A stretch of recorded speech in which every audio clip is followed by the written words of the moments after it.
Hello and welcome to this week's Slam National Club Golfers look back on the golfing week. Now, are you sick of Tiger Woods yet? Well, Greg Norman is. The super fit 63-year-old told the Golf WRX podcast that he just doesn't care what Tiger Woods does. I mean, you already know that because I put it as the headline and that's why you're here watching this really, isn't it? Come on, be honest. Now, while that might sound a bit inflammatory, what he actually means is, hey, there's loads of other cool players out there for you to be paying attention to. Look, it's an age-old argument. I agree with Norman. I've said it in the Slam myself. I've had meetings where I've said it. But that doesn't mean we can't enjoy Tiger's comeback and also enjoy what else the game is offering us. Norman should be happy that Tiger's back. He's putting eyeballs on television screens, despite the fact the live coverage sometimes is just so mind-numbingly frustrating. And if people are coming in to watch Tiger and then staying for Spieth & Co, that's all right with me. Norman explained his reasoning with this rather interesting take on the situation.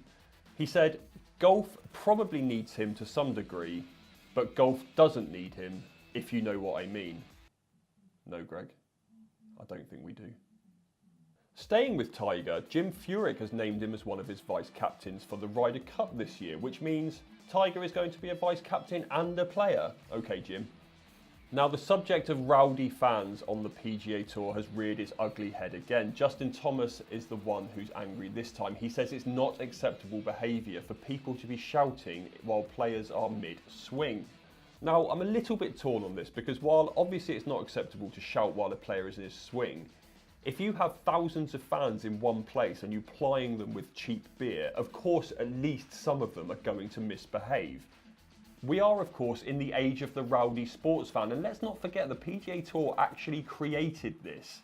Who can forget the Phoenix Open and the famous 16th hole with the stadium around it? I mean, it was only a couple of weeks ago, but they put thousands of fans around one hole and then they all drinking all day and you're expecting them to stay quiet while players are swinging. That is, of course, going to translate into other tournaments and other holes, and players are obviously not going to like it.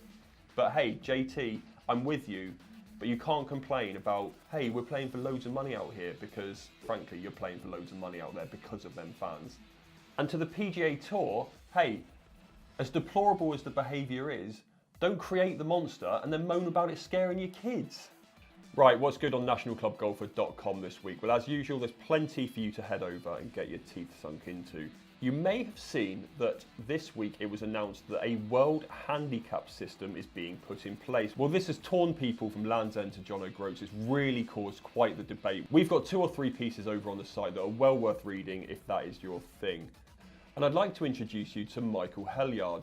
Michael has joined the NCG team. He's going to be a brand ambassador, but he also plays on the mini tours with, of course, the target being the European Tour and the Top 100 and the majors.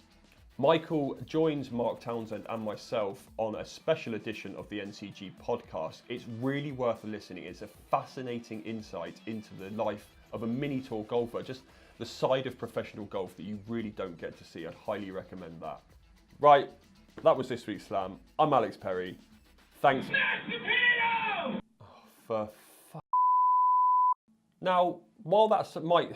now, while... Oh, God. That was so hard. That's what she said.